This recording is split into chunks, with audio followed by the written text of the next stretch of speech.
লালমনিরহাট জেলার সদর উপজেলার পঞ্চগ্রাম ইউনিয়নে অবস্থিত হযরত মুহাম্মদ সাল্লাল্লাহু আলাইহি ওয়াসাল্লামের সাহাবা কর্তৃক প্রতিষ্ঠিত ৬৯ হিজরির হারানো মসজিদ তথা সাহাবা মসজিদ। প্রশাসনিক উদাসীনতা আর অবহেলার মধ্যেই রাষ্ট্রীয় স্বীকৃতি ব্যতীতই পড়ে রয়েছে এই মসজিদটি। সকলেই চান যথাযথভাবে ঈদ পরীক্ষার মধ্য দিয়ে এই মসজিদটির প্রকৃত ইতিহাস তুলে ধরার জন্য। ধন্যবাদ আপনাকে। আপনারা জানেন লালমনিরহাট সদর উপজেলায় একটি সাহাবী মসজিদ আছে। এই মসজিদটি কথিত আছে যে 69 হিজরিতে কোনো একজন সাহাবী এখানে এসেছিলেন, এখানে প্রতিষ্ঠা করে গেছেন ধর্মপ্রচারের স্বার্থে। এইটা আমরা প্রত্নতত্ত্ব অধিদপ্তরকে বারবার লিখেছি, এই মসজিদটাকে সংরক্ষণ করা দরকার।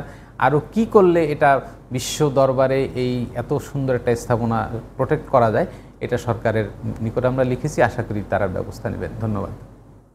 আমি লালমনিরহাট জেলা জাদুঘরের প্রতিষ্ঠাতা ডক্টর আশরাফুজ্জামান মণ্ডল। আমি একজন ব্যক্তিগতভাবে ইতিহাস সংগ্রাহক এবং ইতিহাস গবেষক। লালমনিরহাট জেলার প্রত্নতত্ত্ব যে সমস্ত নিদর্শন রয়েছে তার মধ্যে অন্যতম একটি হচ্ছে ৬৯ হিজরির হারানো মসজিদ।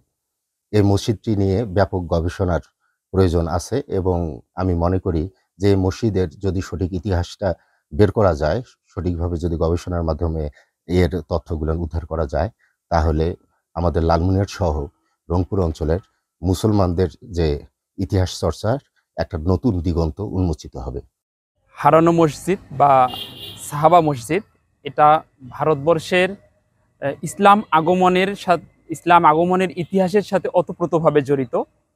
এটাকে যদি সঠিকভাবে এর ঈদ পরীক্ষণের মাধ্যমে যাচাই বাছাই করে আমাদের মাঝে যদি সঠিক ইতিহাসটা তুলে ধরা হয়, তাহলে এটা আসলে ইসলামের জন্য বা ইতিহাসের ক্ষেত্রে অনেক ক্ষেত্রে উপকৃত হবে বলে আমি মনে করি।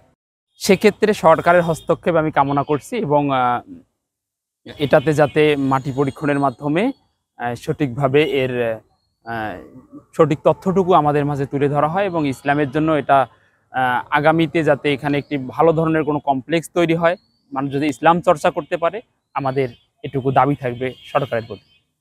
আসসালামু আলাইকুম। আমি হারানো মসজিদের একজন মুসল্লি এবং শহীদ আবুল কাসেম মহাবিদ্যালয়ের একজন স্টাফ, মোহাম্মদ আবুল মিয়া। আমি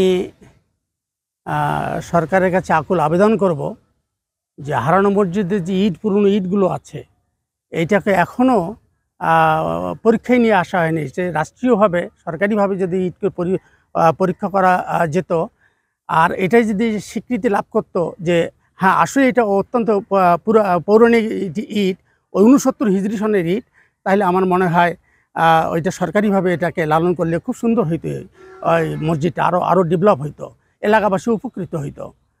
পাহাড়পুর বৌদ্ধবিহার থেকে শুরু করে বিশ্বের যতগুলো প্রত্নতত্ত্ব রয়েছে সেগুলো হচ্ছে ইট পরীক্ষার মাধ্যমে যেহেতু বয়সকাল নির্ধারণ করা হয়েছে, তো সেক্ষেত্রে আমাদের সাহাবা মসজিদ বা হারানো মসজিদ যেটাই বলি, তো সেই মসজিদে যেহেতু ইট এখনো রয়েছে, তো সেই মসজিদে ইটগুলো পরীক্ষা করলে আমরা এর সঠিক বয়স নির্ধারণ করতে পারবো বলে আমার মনে হয়। তো সেক্ষেত্রে আমাদের যে যত সরকার এসেছে সেগুলো সে বিষয়ে উদাসীন মনে হয়েছে আমার।